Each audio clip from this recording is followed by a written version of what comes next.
Hello student, मैं नीरज कुमार विश्वास आपके अपने YouTube channel Neeraj sir Katihar में आपका स्वागत है। जैसा कि आप देख ही चुके होंगे 90% लर्नर की गारंटी। कहने का मतलब है अभी हम जो भी क्वेश्चन बताएंगे वो एग्जाम के दृष्टिकोण से काफ़ी इंपॉर्टेंट क्वेश्चन है। वीडियो एक भी मिनट स्किप नहीं कीजिएगा, एकदम ध्यान से देखिएगा।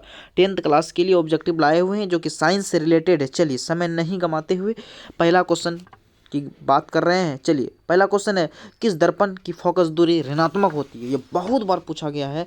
किस दर्पण की फोकस दूरी आपका ऋणात्मक होती है? तो आपको पता होगा कि अगर बात करेंगे अवतल, तो ये क्या हो जाएगा, किस दर्पण की फोकस दूरी। तो अगर अवतल दर्पण ऐसे बना रहे हैं तो हम जानते हैं ये P है, ये F है, फोकस है, ये C है। तो फोकस दूरी, ध्रुव और फोकस के बीच की दूरी को फोकस दूरी। अब ये इसको अगर मूल बिंदु यहाँ से मानते हैं तो ये बाईं तरफ है, बाईं तरफ की दूरी क्या लेते हैं, निगेटिव लेते हैं। यही कारण है किस दर्पण की फोकस दूरी ऋणात्मक होता है, तो आपका अवतल दर्पण। ऑप्शन नंबर यहाँ पर बी आपका करेक्ट आंसर है।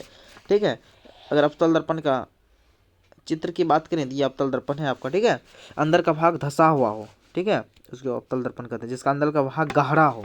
चलिए नेक्स्ट क्वेश्चन की अगर हम बात करें तो नेक्स्ट क्वेश्चन है आपका, दर्पण की फोकस दूरी एफ और वक्रता त्रिज्या आर में क्या संबंध है? आपको पता होगा एफ बराबर सूत्र होता है r/2, एफ बराबर सूत्र होता है r/2। तो ऑप्शन में देख रहे हैं एफ बराबर r/2, यानी कि ऑप्शन नंबर यहाँ पर आपका बी करेक्ट आंसर, एफ बराबर r/2। या इसी में कभी कभी ऐसा भी रहेगा r बराबर 2f, तो r बराबर 2 गुना f, 2f यहाँ हो जाएगा। ये भी संबंध हो गया, ये दोनों संबंध हो गए। एक प्रश्न पूछता है कि फोकस दूरी जो होती है वह वक्रता त्रिज्या की क्या होती है? तो r/2 मतलब आधी है, बटे 2 है, तो फोकस दूरी है वक्रता त्रिज्या की हमेशा आधी होती है। अब घुमा के प्रश्न पूछेगा, यदि वक्रता त्रिज्या जो है फोकस दूरी की क्या होती है? तो वक्रता त्रिज्या जो फोकस दूरी की, देखिए 2f है, तो फोकस दूरी का 2 से गुना हुआ है, तो वक्रता त्रिज्या फोकस दूरी की दुगुनी हो जाएगी। ध्यान से समझना, कहेगा फोकस दूरी वक्रता त्रिज्या की आधी और वक्रता त्रिज्या फोकस दूरी की क्या होगी, तो दुगुनी होगी। चलिए नेक्स्ट क्वेश्चन की बात करें तो कहता है, सामान्य दृष्टि के लिए अस्पष्ट दर्शन की न्यूनतम दूरी कितनी होती है? अस्पष्ट दर्शन की अगर न्यूनतम दूरी की बात करें तो आपका होगा तो 25 सेंटीमीटर। क्या होगा? 25 सेंटीमीटर। ऑप्शन नंबर यहाँ पर आपका बी करेक्ट आंसर है। अगर कहेगा दूर देखने की अधिकतम दूरी कितना है, दूर तो ये आपकी आंख पर डिपेंड करता है कि आप कितना दूर देख सकते हैं। ठीक है, चलिए नेक्स्ट क्वेश्चन की बात करें तो नेक्स्ट क्वेश्चन है, श्वेत प्रकाश का कौन सा रंग वर्ण किसी प्रिज्म से गुजरने के पश्चात सबसे कम झुकता है? तो आपका सबसे कम जो झुकता है वह लाल। झुकाव सबसे कम होता है किसका? लाल। बाकी बात जो भी सबसे अधिक होगा वह लाल रंग का होगा। ठीक है, चलिए नेक्स्ट क्वेश्चन की बात करें तो कहता है आपका, मानव आंख की रेटिना द्वारा बनाई गई छवि होती है। तो मानव की सबसे पहले मनुष्य की आंख के प्रतिबिंब आंख के किस भाग पर, कौन सा बिंदु पर, किस भाग पर प्रतिबिंब बनता है? तो रेटिना पर बनता है। यहाँ से एक हीटेड क्वेश्चन, आंख के किस भाग पर प्रतिबिंब का निर्माण होता है? तो आपका हो जाएगा रेटिना पर। किस पर होता है? रेटिना पर। और उसके द्वारा बनी गई प्रतिबिंब कैसा होता है? वास्तविक और उल्टा होता है। वास्तविक और क्या होता है? उल्टा। वास्तविक और आपका क्या होता है? उल्टा होता है। ठीक है, तो यहाँ देखिए वास्तविक और यहाँ सीधा नहीं होकर के वास्तविक के साथ सदैव उल्टा होता है, तो वास्तविक और उल्टा होगा। ऑप्शन नंबर बी यहाँ करेक्ट आंसर है, वास्तविक। और देखिए प्रतिबिंब आंख पर जो बनता है वो कहाँ पर बनता है? रेटिना। रेटिना का हिंदी हुआ दृष्टिपटल। दृष्टिपटल पर प्रतिबिंब का निर्माण होता है और उसके द्वारा जो छवि बनता है किस प्रकार का बनता है? तो आपका वास्तविक और उल्टा बनता है। क्योंकि आपको पता होगा कि आंख में कौन सा लेंस लगा रहता है? उत्तल लेंस। और उत्तल लेंस द्वारा बना प्रतिबिंब होता है वास्तविक और क्या होता है? उल्टा। वास्तविक के साथ उल्टा हमेशा प्रतिबिंब बनता है, जबकि काल्पनिक के साथ हमेशा सीधा शब्द आएगा। चलिए नेक्स्ट क्वेश्चन की बात करें तो आकाश का रंग नीला प्रतीत होता है किसके कारण? तो आकाश का रंग नीला जो प्रतीत होता है यहाँ प्रकीर्णन के कारण होता है। प्रकाश के प्रकीर्णन के कारण आकाश का रंग नीला दिखाई देता है। यही पूछेगा कि सूर्य लाल दिखाई देता है किसके कारण? तो यहाँ पर सूर्य जो लाल दिखाई देता है वह अपवर्तन के कारण होता है। अपवर्तन। ठीक है, अगर कहेगा एक पानी में रखा हुआ सिक्का टेढ़ा प्रतीत होता है, ये सब अपवर्तन का, जितना भी टेढ़ा होगा, छड़ी टेढ़ा दिखाई देता है, बाल्टी में रखे हुए एक डंडा को डरेंगे टेढ़ा दिखाई देगा, किसके कारण? अपवर्तन के कारण। यही पूछेगा आकाश का रंग नीला किसके कारण प्रतीत होती है? तो आपका प्रकीर्णन के कारण। प्रकाश के प्रकीर्णन के कारण आकाश का रंग कैसा होता है? तो नीला होता है। चलिए नेक्स्ट क्वेश्चन, किस दर्पण से वस्तु का प्रतिबिंब बड़ा बनता है? किस दर्पण से वस्तु का प्रतिबिंब बड़ा बनता है? तो आपका ऑप्शन नंबर बी यहाँ पर आपका करेक्ट आंसर है। कौन सा दर्पण? तो अवतल दर्पण द्वारा बना प्रतिबिंब वस्तु से भी क्या होता है? बड़ा होता है। चलिए नेक्स्ट क्वेश्चन की बात करें, निम्नलिखित में कौन सा लेंस निकट दृष्टि दोष को ठीक करने के लिए, कहने का मतलब है निकट दृष्टि दोष के लिए किस लेंस का उपयोग करते हैं, किस लेंस का व्यवहार करते हैं? तो निकट दृष्टि दोष के लिए अवतल लेंस का व्यवहार करते हैं। ऑप्शन नंबर सी, निकट दृष्टि दोष के लिए किस लेंस का व्यवहार करते हैं? अवतल लेंस का व्यवहार करते हैं। ऑप्शन नंबर सी यहाँ पर आपका करेक्ट आंसर है। चलिए नेक्स्ट क्वेश्चन की बात करें, निम्नलिखित में कौन सा उपकरण विद्युत धारा की आपका क्या करता है? विद्युत धारा की स्थिति को दर्शाता है। तो आपका निम्नलिखित में कौन सा उपकरण विद्युत धारा की उपस्थिति दर्शाता है? तो आपका ऑप्शन नंबर यहाँ पर आपका क्या हो जाएगा? ए करेक्ट आंसर हो जाएगा। गैल्वेनोमीटर क्या हो जाएगा? आपका गैल्वेनोमीटर हो जाएगा। ऑप्शन नंबर ए यहाँ पर आपका करेक्ट आंसर है। चलिए नेक्स्ट क्वेश्चन की बात करें तो नेक्स्ट क्वेश्चन क्या है? दाएं हाथ के अंगूठे के नियम को किसने प्रतिपादित किया? तो दाएं हाथ के अंगूठे के नियम को जो प्रतिपादित किया है, दाएं हाथ के अंगूठे के नियम को किसने प्रतिपादित किया है? तो आपका दाएं हाथ के अंगूठे बोलेगा तो मैक्सवेल। ऑप्शन नंबर यहाँ पर डी आपका करेक्ट आंसर है। मैक्सवेल ने किया था। जिन्होंने विद्युत चुंबकीय तरंग की खोज किसने किया था? विद्युत चुंबकीय तरंग बोलेगा तो मैक्सवेल ने दिया था। प्रकाश एक प्रकार का कण है तो न्यूटन ने खोजा था। प्रकाश एक प्रकार कणिका का सिद्धांत किसने दिया था? न्यूटन ने। जबकि प्रकाश के तरंग का सिद्धांत दिया था थॉमस यंग ने। अगर विद्युत चुंबकीय तरंग बोलेगा तो मैक्सवेल ने किया था। चलिए नेक्स्ट क्वेश्चन की बात करें। कहा था विभवांतर का ऐसे मात्रक क्या होता है? विभवांतर का ऐसे मात्रक जो होता है आपका वोल्ट होता है। विभवांतर का ऐसे मात्रक वोल्ट, इसे भी द्वारा सूचित करते हैं। भी बराबर विभवों का अंतर यानी कि W/Q। सीधा समझिए W/Q। यहाँ W मतलब कार्य होता है। कार्य का मतलब हो जूल, यहाँ कुलम, आवेश, आवेश की unit coulomb, joule per coulomb. इसी जूल पर कुलम को क्या कहेंगे? वोल्ट भी कहते हैं। जूल पर कुलम को क्या कहेंगे? वोल्ट कहेंगे। इसीलिए यहाँ पर ऑप्शन आपका एक करेक्ट आंसर है। विभवांतर का मात्रक बोलेगा, विद्युत विभव का मात्रक बोलेगा, विद्युत वाहक बल का मात्रक बोलेगा, तो तीनों का मात्रक क्या होता है? वोल्ट होता है। क्योंकि आदमी सोचता है विद्युत वाहक बल, बल है तो इसका मात्रक न्यूटन होबे करेगा। नहीं, दरअसल वहां पर बल लगा हुआ लेकिन बल ऐसी कोई चर्चा है ही नहीं। तो विद्युत वाहक बल का भी मात्रक बोलेगा तो वोल्ट होगा। विभव का मात्रक बोलेगा वोल्ट होगा। विभवांतर का भी मात्रक बोलेगा तो वोल्ट ही होगा। चलिए नेक्स्ट क्वेश्चन की बात करें। निम्नलिखित में किस संयोजन द्वारा प्रतिरोध का मान बढ़ता है? किस संयोजन में प्रतिरोध का मान बढ़ता है? तो आपका श्रेणी क्रम में जब सीरीज में जोड़ेंगे तो प्रतिरोध का मान क्या होने लगता है? बढ़ता है। अगर कोई चीज़ सीरीज में जोड़ेंगे तो प्रतिरोध बाधा ज़्यादा पहुंचेगा, प्रतिरोध का मान बढ़ जाएगा श्रेणी क्रम में। चलिए नेक्स्ट क्वेश्चन की बात करें। चुंबकीय बल रेखा की प्रकृति, चुंबकीय बल रेखा की प्रकृति क्या होती है? वास्तविक एवं काल्पनिक दोनों प्रकार की होती है। ऑप्शन नंबर सी यहाँ पर आपका करेक्ट आंसर है। किस प्रकार? वास्तविक और काल्पनिक उसकी प्रकृति होती है। और चुंबकीय बल रेखा कभी एक दूसरे को नहीं काटती है, कभी एक दूसरे को चुंबकीय बल रेखा नहीं काटती है। चलिए नेक्स्ट क्वेश्चन। 1 किलोवाट घंटा किसके बराबर होता है? 1 किलोवाट घंटा जो होता है 3.6 × 10⁻6 जूल होता है। ऑप्शन नंबर यहाँ पर सी आपका correct answer. Option number C यहाँ पर आपका करेक्ट आंसर। चलिए नेक्स्ट क्वेश्चन की बात करें। नवीकरणीय ऊर्जा स्रोत क्या है? तो नवीकरणीय ऊर्जा स्रोत जो है प्राकृतिक गैस से जो है नवीकरणीय ऊर्जा स्रोत क्या है? तो सौर ऊर्जा। ऑप्शन नंबर यहाँ पर आपका बी करेक्ट आंसर है, सौर ऊर्जा। प्रकृति पर एकमात्र ऊर्जा का स्रोत बोलेगा, प्रकृति पर एकमात्र ऊर्जा का स्रोत बस सौर ऊर्जा ही है। और सूर्य के प्रकाश में आपको कौन सा विटामिन पाया जाता है? तो विटामिन डी पाया जाता है। ठीक है, चलिए नेक्स्ट क्वेश्चन की बात करें। कौन सा लेंस अपसारी लेंस भी कहा जाता है? तो आपको पता होगा कि अवतल लेंस को अपसारी लेंस कहते हैं। किस लेंस को अपसारी लेंस कहते हैं? तो अवतल लेंस को अपसारी लेंस कहते हैं। जबकि उत्तल लेंस को अभिसारी लेंस कहते हैं। उत्तल लेंस को अभिसारी लेंस इसीलिए कहते हैं क्योंकि ये उत्तल लेंस किरणों को एक बिंदु पर क्या कर देती है? जमा कर देती है। एक बिंदु पर क्या करती है? जमा कर देती है। मुख्य फोकस पर जमा कर देती है, इकट्ठा कर देती है। और वही काम अभिसारी में होता है। इसीलिए यही कारण है कि उत्तल लेंस को अभिसारी लेंस कहते हैं, जबकि अवतल लेंस को क्या कहा जाता है? अपसारी लेंस कहा जाता है। चलिए नेक्स्ट क्वेश्चन की बात करें। प्रकाश का प्राथमिक वर्ण, प्रकाश का प्राथमिक वर्ण कहने का मतलब प्राथमिक रंग। सबसे बात करेंगे रंग। रंग आपका 3 प्रकार का होता है। एक प्राथमिक रंग, द्वितीय रंग, पूरक रंग। प्राथमिक रंग किसे कहते हैं? तो प्राथमिक रंग किसी रंगों का मिश्रण नहीं होता है, वह स्वतंत्र होता है। जैसे लाल, हरा, नीला, ये तीनों प्राकृतिक रंग है। और इसी तीनों का उपयोग टेलीविजन में किया जाता है। टेलीविजन में जब हम लोग टेलीविजन देखते हैं तो उसमें जो है वो टेलीविजन का जो रंग होता है वो तीनों रंग का मिक्स है। कहने का मतलब प्राथमिक वर्णों का मिलन है। तो प्राथमिक रंग यहाँ पर क्या हो जाएगा? लाल, हरा, नीला, यानी कि तीनों हो जाएगा। ऑप्शन नंबर यहाँ पर डी आपका करेक्ट आंसर है। तो प्राथमिक रंग किसे कहते हैं? लाल, हरा, नीला को प्राथमिक रंग कहते हैं। अगर परिभाषा की बात करें तो जो कि किसी भी रंग का मिलन नहीं हो, स्वतंत्र हो, ऐसे रंग को प्राथमिक रंग कहते हैं। द्वितीयक रंग किसे कहते हैं? जब 2 प्राथमिक रंग मिल जाता है तो उसको द्वितीयक रंग कहा जाता है। उसके बाद तृतीयक रंग बोले या पूरक रंग बोले तो पूरक रंग किसे कहते हैं? एक प्राथमिक होगा, एक द्वितीयक होगा। जब दोनों को मिलाएंगे तो हमेशा सफेद बनेगा। ऐसे रंगों को कहा जाता है पूरक रंग। चलिए नेक्स्ट क्वेश्चन की बात करें हम। निम्नलिखित में से कौन नेत्र का रंगीन भाग होता है? नेत्र का रंगीन भाग को क्या कहा जाता है? तो नेत्र का रंगीन भाग को आपका कहा जाता है आइरिस, परितारिका। ऑप्शन नंबर यहाँ पर आपका डी करेक्ट आंसर है। नेत्र के रंगीन भाग को क्या कहा जाता है? परितारिका। Option number D. चलिए नेक्स्ट क्वेश्चन। 1 HP एचपी मतलब होता है हॉर्स पावर। 1 HP जो होता है वो ये हॉर्स पावर जो घोड़े की शक्ति को बतलाता है।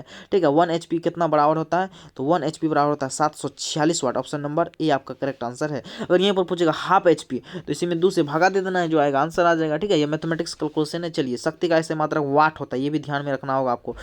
विशालक शीशा, मैग्नीफाइन ग्लास, मैग्नीफाइन जो ग्लास होता है वह किसका बना होता है? तो ऑप्शन नंबर यहाँ पर आपका बी करेक्ट आंसर हो गया। ठीक है, ऑप्शन नंबर बी यहाँ पर ऊपर में ही है, उत्तल लेंस। ठीक है, मैग्नीफाइन लेंस किसका बना होता है? मैग्नीफाइंग ग्लास किसका बना होता है? वह उत्तल लेंस का बना होता है। यहाँ पर ऑप्शन नंबर यहाँ पर आपका बी करेक्ट आंसर है, उत्तल लेंस। चलिए नेक्स्ट क्वेश्चन की अगर हम बात करें तो नेक्स्ट क्वेश्चन कह रहा है जब किसी चालक तार से विद्युत धारा प्रभावित होती है तो गतिशील कण होते हैं, उसमें गतिशील कण क्या होता है? इलेक्ट्रॉन। इलेक्ट्रॉन के कारण ही आवेश उत्पन्न होता है, इलेक्ट्रॉन के सतत प्रभाव। ऑप्शन नंबर यहाँ पर आपका डी, यहाँ देख रहे हैं इलेक्ट्रॉन। चलिए हम इसको और बढ़ा देते हैं, नीचे कर देते हैं। ठीक है, इलेक्ट्रॉन नंबर ऑप्शन नंबर यहाँ पर आपका डी करेक्ट आंसर है। इलेक्ट्रॉन की खोज किसने किया था? इलेक्ट्रॉन की खोज जे थॉमसन ने किया था। इलेक्ट्रॉन की खोज किसने किया था?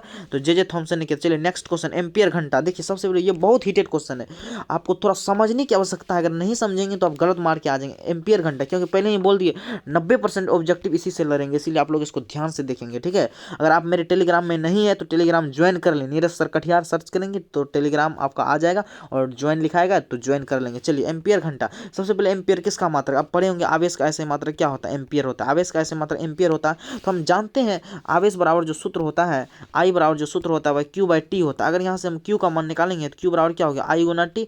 यहाँ अगर एम्पियर ले लेंगे, टाइम का मात्रक यहाँ घंटा ले सकते हैं, सेकंड ले सकते हैं, घंटा लेंगे, एम्पियर घंटा। ये किसका मात्रक है? आवेश का मात्रक। ऑप्शन नंबर यहाँ पर आपका बी करेक्ट आंसर। ये बहुत हिटेड क्वेश्चन और बहुत बच्चा नहीं समझता, क्योंकि आप लोग यूनिट को रटते हैं। यूनिट को रटने की प्रयास नहीं कीजिए, यूनिट निकाला जाता है, यूनिट समझा जाता है, यूनिट फार्मूला के जरिए दर्शाया जाता है। क्योंकि केवल एक ही यूनिट आप रट के गए, पता चला यूनिट ऐसे पीस दिया। आप तो रट गए आवेश का मात्रक कूलम, लेकिन यहाँ पर आवेश का मात्रक क्या निकाले हैं? देखिए एम्पियर घंटा निकाले आवेश का मात्रक। कहने का मतलब यूनिट आपको जो है समझना है कैसे निकाला जाता है। चलिए नेक्स्ट क्वेश्चन की अगर हम बात करें, निम्नलिखित में कौन सा मात्रक वाट के बराबर है? वाट के बराबर, आपको पता होगा वाट किसका मात्रक? शक्ति का। शक्ति को पी द्वारा सूचित करते हैं, पी बराबर जो सूत्र होता है वह डब्लू बटे टी होता है। तो यहाँ डब्लू जो है आपका क्या होता है? डब्लू मतलब जूल, टाइम मतलब सेकेंड, जूल पर सेकेंड। इसी जूल पर सेकेंड को वाट कहते हैं, जूल पर सेकेंड को क्या कहते हैं? वाट कहते हैं। तो शक्ति का मात्रा वाट बोलिए या जूल पर सेकेंड बोलिए। अब कहता है वाट किसके समतुल्य है? तो जूल प्रति सेकेंड। यहाँ देखिए बटे में आएगा तब होगा, जूल सेकेंड है, यहाँ मिस नहीं कीजिएगा, यहाँ डॉट है इसीलिए यहाँ बटे होना चाहिए। ऑप्शन नंबर ए यहाँ पर आपका करेक्ट आंसर है। चलिए नेक्स्ट क्वेश्चन की बात करें तो विद्युत धारा का मात्रक होता है, बच्चा जानता है विद्युत धारा का ऐसा ही मात्रक जो होता है एम्पियर होता है, इसे आई द्वारा सूचित करते हैं। विद्युत धारा किसके द्वारा? आई द्वारा सूचित करते हैं। आई बराबर क्या होता है? सूत्र क्यू बाई टी होता है। ठीक है, इसका एक अन्य मात्रक क्यू का मात्रक कूलम, टाइम का मात्रक सेकंड, कूलम पर सेकंड भी होता है। इसी कूलम पर सेकंड को क्या कहा जाता है? एम्पियर कहा जाता है। ऑप्शन नंबर यहाँ पर ए आपका क्या हो जाएगा? करेक्ट आंसर हो जाएगा। चलिए नेक्स्ट क्वेश्चन की बात करें, ग्लोबल वार्मिंग के लिए उत्तरदायी, ग्लोबल वार्मिंग के उत्तरदायी CO2। ग्लोबल वार्मिंग के लिए उत्तरदायी आपका क्या है? तो वह CO2 ग्लोबल वार्मिंग के लिए उत्तरदायी। ऐसे ग्लोबल वार्मिंग को बचाने के लिए ऑक्सीजन की आवश्यकता है। ठीक है, चलिए नेक्स्ट क्वेश्चन की बात करें तो कहता है शरीर में भोजन का पचना किस प्रकार की अभिक्रिया? भोजन का पचना आपका जो होगा वो अपचयन अभिक्रिया होगा। भोजन का पचना अपचयन अभिक्रिया होगा, क्योंकि विस्थापन तो होगा ही नहीं। तो शरीर में भोजन का पचना किस प्रकार की अभिक्रिया है? तो अपचयन अभिक्रिया। ऑप्शन नंबर यहाँ पर आपका डी करेक्ट आंसर है। चलिए नेक्स्ट क्वेश्चन की बात करें तो आपका नेक्स्ट क्वेश्चन है यहाँ पर, कली चूना जब जल डाला जाता है, कली चूना में कहने का मतलब कली चूना किसे कहते हैं? कैल्शियम ऑक्साइड, कैल्शियम ऑक्साइड को कली चूना कहते हैं। उसी पे अगर CO पर अगर जल की अभिक्रिया करा दें, जल की प्रतिक्रिया करा देंगे तो हमको लगता है CaOH का Hol2 बनेगा। कहने का मतलब क्या होगा? तो आपका किसका निर्माण होगा? अथी कर रहा है, यानी कि इसमें कौन सी अभिक्रिया होगा? तो इस अभिक्रिया का नाम हो जाएगा उष्माक्षेपी अभिक्रिया, उष्माक्षेपी। ऑप्शन नंबर ए यहाँ पर आपका करेक्ट आंसर है। चलिए नेक्स्ट क्वेश्चन, निम्नलिखित में सबसे अधिक अभिक्रियाशील है, तो सबसे अधिक अभिक्रियाशील पूछा जाए तो वह Cu है, मतलब कॉपर तांबा। Cu मतलब कॉपर तांबा 29 63.5 इसका एटॉमिक नंबर होता है, ये भी ध्यान में रखना, ये भी पूछा जाता है। 1 मार्क्स आपका जो एलिमेंट का संकेत या द्रव्यमान से पूछा जाएगा। ठीक है, उसका द्रव्यमान पूछ देगा। चलिए चूना जल, चूना जल को कहते हैं COH का Hol2, कहने का मतलब चूना जल। कैल्शियम हाइड्रोक्साइड, ऑप्शन नंबर यहाँ पर आपका डी करेक्ट आंसर है, इसको चूना जल का option number D correct answer है।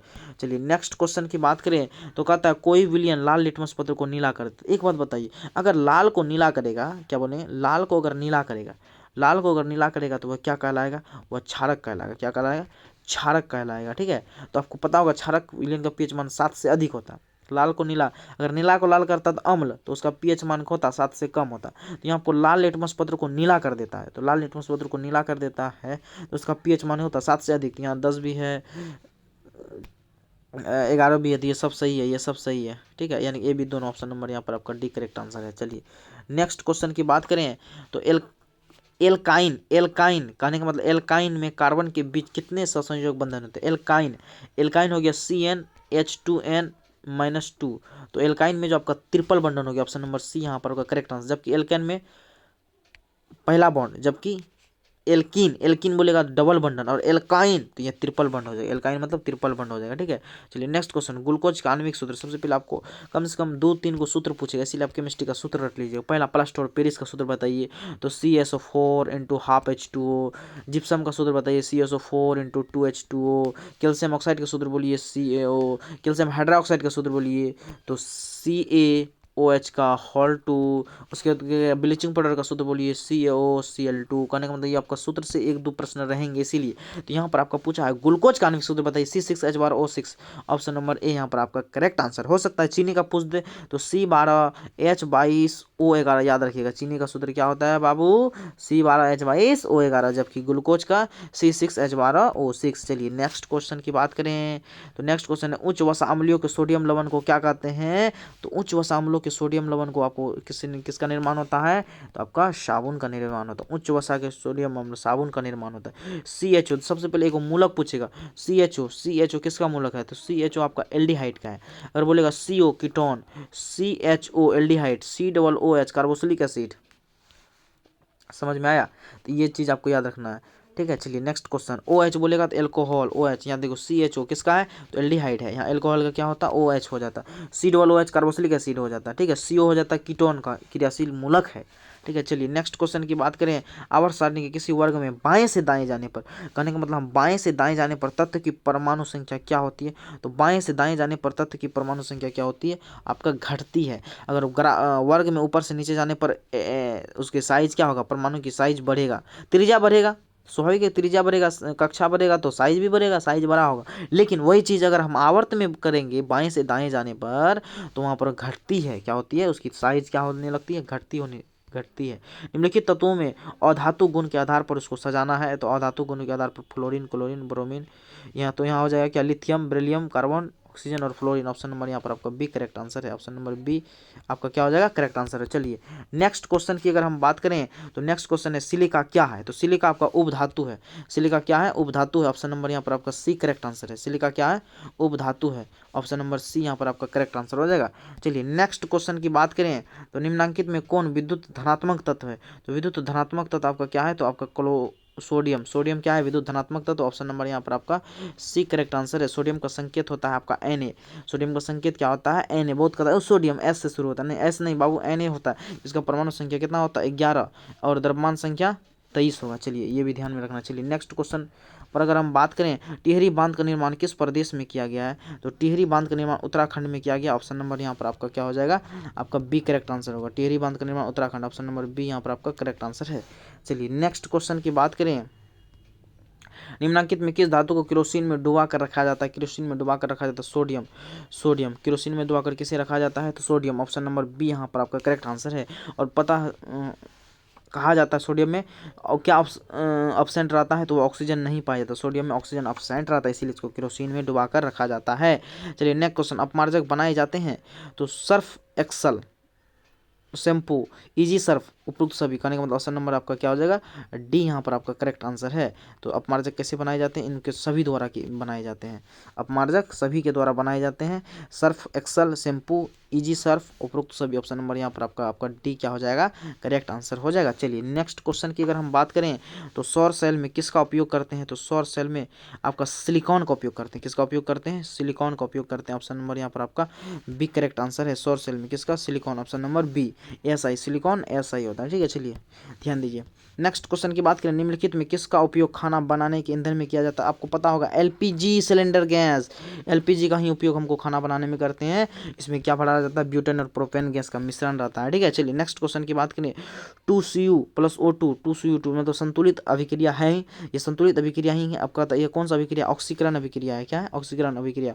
ऑप्शन नंबर यहाँ पर आपका एक करेक्ट आंसर होगा, ठीक है। चलिए नेक्स्ट क्वेश्चन की अगर हम बात करें तो निम्नलिखित में कौन सा समीकरण संतुलित नहीं है? तो आपको देखना होगा इसमें जितना हाइड्रोजन है इसमें इतना हाइड्रोजन मिल रहा है कि नहीं, तो ये आपका संतुलित। ऑप्शन नंबर यहाँ पर आपका क्या है? ये सब संतुलित। हाइड्रोजन 2 यहाँ भी, हाइड्रोजन 2 यहाँ भी, क्लोरीन 2 यहाँ भी, क्लोरीन 2 यहाँ भी, तो ये संतुलित है। देखें PB यहाँ PB, यहाँ देखिए 3 दूना 6 O है, यहाँ कितना है 2 2 4 5 1 O है ऑक्सीजन। यहाँ देखिए 3 दूना 6 ऑक्सीजन है, 3 दूनी 6 ऑक्सीजन है। यहाँ देखिए 1 ऑक्सीजन 2 3 3 2 5 5 ऑक्सीजन। कहने का मतलब ये संतुलित नहीं है। कहने का मतलब अभिकर्मक और उत्पाद अगर आपस में बराबर हो तो हम कहेंगे ये समीकरण संतुलित है, अगर नहीं है तो हम बोलेंगे असंतुलित रासायनिक समीकरण है। उदासीन विलयन का पीएच मान क्या? सबसे पहले अगर बात करेंगे पीएच मान, पीएच की मान का जो रेंज होता है वह 0 से लेकर के 14 के बीच होता है और बीच में 7 होता है। अगर 7 हो जाएगा तो उदासीन हो जाएगा, 7 हो जाएगा तो बीच में आ जाएगा न्यूट्रल, इसीलिए उदासीन विलयन का पीएच मान बोलेगा 7। शुद्ध जल का पीएच मान बोलेगा 7, नमक का पीएच मान बोलेगा तो 7। ये भी आपको ध्यान में रखना होगा। अगर 7 से कम है तो वह क्या होगा? तो 7 से कम है तो वह अम्लीय होगा। यानी कि 7 से अगर कम है, यदि किसी विलयन का पीएच मान अगर 7 से कम हो जाए तो वह अम्लीय प्रकृति का होगा। यदि किसी विलयन का पीएच मान अगर 7 से अधिक हो जाएगा तो वह क्षारीय प्रकृति का होगा। मतलब क्षारीय विलयन होगा कब? जब पीएच मान 7 से अधिक हो जाएगा तब। अम्लीय विलयन का पीएच मान होगा कब? जब 7 से कम रहेगा तब। कहेगा 5 2 1, ये तीनों क्या है?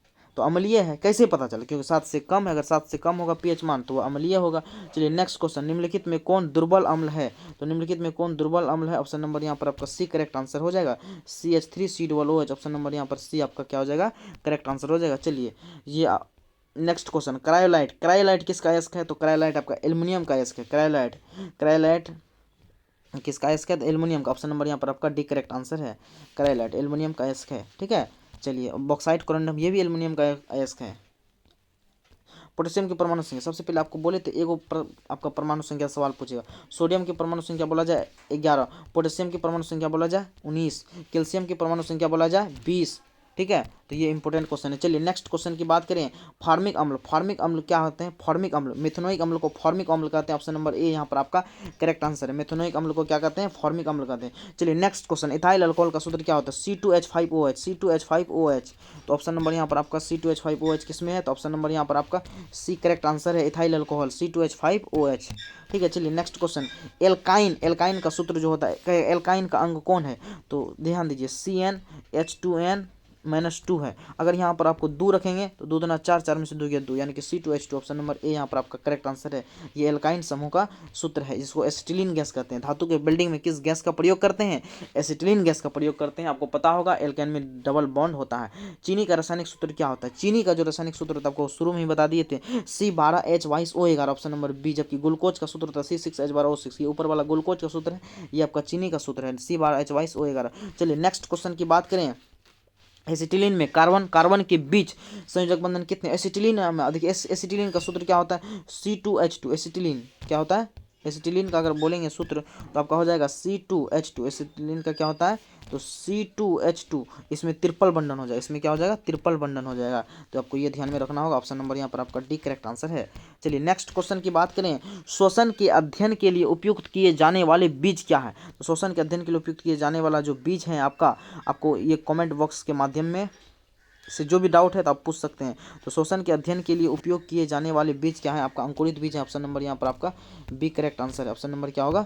बी करेक्ट आंसर है। चलिए नेक्स्ट क्वेश्चन की अगर हम बात करें तो नेक्स्ट क्वेश्चन है आपका कि मानव वृक्क किस प्रणाली का हिस्सा है? तो मानव वृक्क जो है वह आपका उत्सर्जन से संबंधित है। क्या है? उत्सर्जन। मानव का वृक्क मतलब किडनी। किडनी क्या करता है? व्यर्थ पदार्थों को बाहर निकालता है, रक्त का क्षरण करता है, इसीलिए इसको उत्सर्जन से संबंधित है। उत्सर्जन का क्या है? शरीर के अंदर से व्यर्थ पदार्थों को निकालना उत्सर्जन कहलाता है। पौधे में जाइलम निम्नलिखित में किसके परिवहन के लिए जिम्मेवार है? जाइलम बोलेगा तो आपका जल के लिए, पानी के लिए। पानी मतलब वही जल हो गया जाइलम। पौधे के लिए जाइलम बोलेगा जल के लिए। अगर वही फ्लोएम के लिए बोलता है तो भोजन के लिए हो जाता है। फ्लोएम भोजन के लिए हो जाता है। श्वसन के दौरान कौन सा गैस निकलता है? श्वसन के दौरान क्या निकलता है? कार्बन डाइऑक्साइड गैस निकलता है। हम श्वसन के दौरान मेरा जो निकलता है वह कार्बन डाइऑक्साइड, ऑक्सीजन लेते हैं और सांस जो छोड़ते हैं वह कार्बन डाइऑक्साइड निकलता है। चलिए नेक्स्ट क्वेश्चन, फलों के पकाने को निम्न में से किससे नियंत्रित किया जाता है? तो फलों को पकाने के लिए आपका किसका प्रयोग करते हैं? वह इथिलीन का प्रयोग करते हैं। ऑप्शन नंबर यहाँ पर आपका सी करेक्ट आंसर है।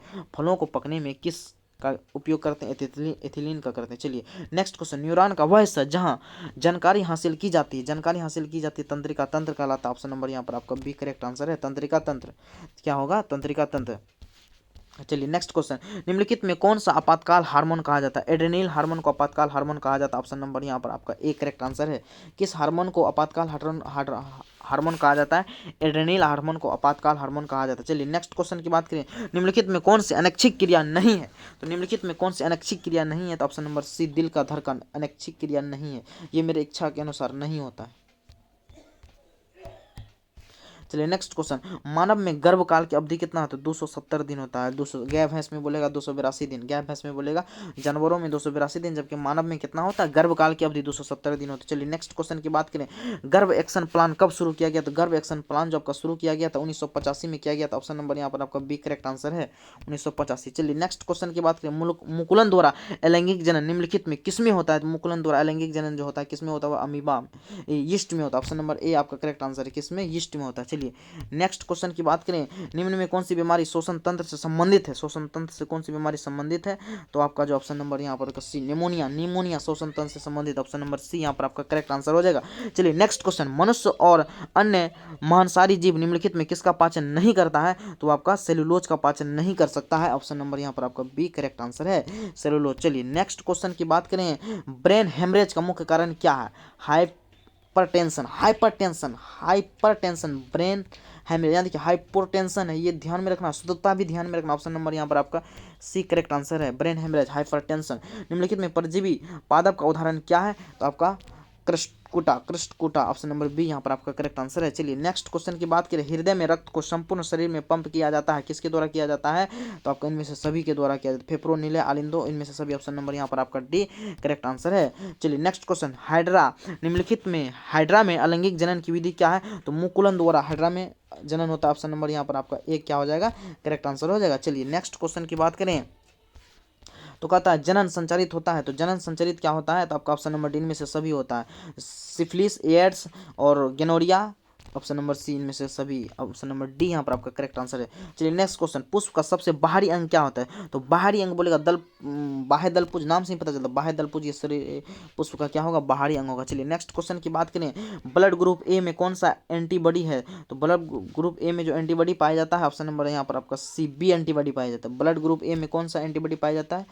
जो है ए बी, ऑप्शन नंबर यहाँ पर आपका बी करेक्ट आंसर है। चलिए नेक्स्ट सी करेक्ट आंसर है, बी सी होगा यहाँ पर, सॉरी, ठीक है। चलिए नेक्स्ट क्वेश्चन की बात करें, तो रक्त में ग्लूकोज की मात्रा निम्नलिखित में कौन सा नहीं नियंत्रित करती है? तो ग्लूकोज की मात्रा गैस्ट्रीन नहीं करती। ऑप्शन नंबर सी यहाँ पर आपका करेक्ट आंसर हो जाएगा। चलिए नेक्स्ट क्वेश्चन की बात करें, पादप वृद्धि हार्मोन है, पादप वृद्धि हार्मोन है आपका जिब्रेलिन, पादप वृद्धि हार्मोन का नाम बताइए, जिब्रेलिन, ऑप्शन नंबर ए यहाँ पर आपका करेक्ट आंसर है। चलिए नेक्स्ट क्वेश्चन की अगर हम बात करते हैं, तो हार्मोन स्रावित होता है, तो हार्मोन किससे स्रावित होता है? तो आपका हार्मोन जो हो वह अंत स्रावी ग्रंथियों से हार्मोन निकलता है, जबकि बहिस्रावी ग्रंथि से एंजाइम निकलता है। बहिस्रावी ग्रंथि से एंजाइम का निर्माण होता है, अंतःस्रावी ग्रंथि से हार्मोन्स निकलता है। मनुष्य में मुख गुहा में कितने जोड़े लार ग्रंथियां पाई जाती है? तो मनुष्य के मुख गुहा में कितने जोड़े लार ग्रंथियां पाई जाती है? तो 3, ऑप्शन नंबर सी यहाँ पर आपका करेक्ट आंसर हो गया। चलिए नेक्स्ट क्वेश्चन की बात करें, कहता है एंड्रोजन, एंड्रोजन क्या है? ये एक मेल हार्मोन है, मेल हार्मोन है। एंड्रोजन क्या है? ये एक मेल हार्मोन है। यहाँ पर ऑप्शन नंबर ए आपका करेक्ट आंसर है। मेल हार्मोन का नाम बोलिए, तो एंड्रोजन करेक्ट आंसर होगा। चलिए नेक्स्ट क्वेश्चन, मटर को अपने प्रयोग के लिए किसने चुना? तो मटर का अपने प्रयोग के लिए किसने चुना? मेंडल ने चुना था, जिसको आनुवंशिकता के पिता कहते हैं। आनुवंशिकता के पिता किसे कहते हैं? तो ग्रेगर जॉन मेंडल को कहा जाता है। इन्होंने ही मटर की खोज की थी, मटर नामक पौधे की खोज की थी। तो आपको उम्मीद करेंगे ये क्वेश्चन बहुत बढ़िया लगा होगा। अगर बढ़िया लगा होगा तो अपने मित्रों दोस्तों के साथ अवश्य शेयर करेंगे, और आप टेलीग्राम चैनल में अवश्य ज्वाइन हो जाएं, क्योंकि अगर टेलीग्राम चैनल पर आप ज्वाइन होते हैं तो आपको ये सभी पीडीएफ टेलीग्राम चैनल पर अवेलेबल है। अगर आपको चैनल बढ़िया लगा होगा तो अपने मित्रों के साथ अवश्य शेयर करेंगे। धन्यवाद।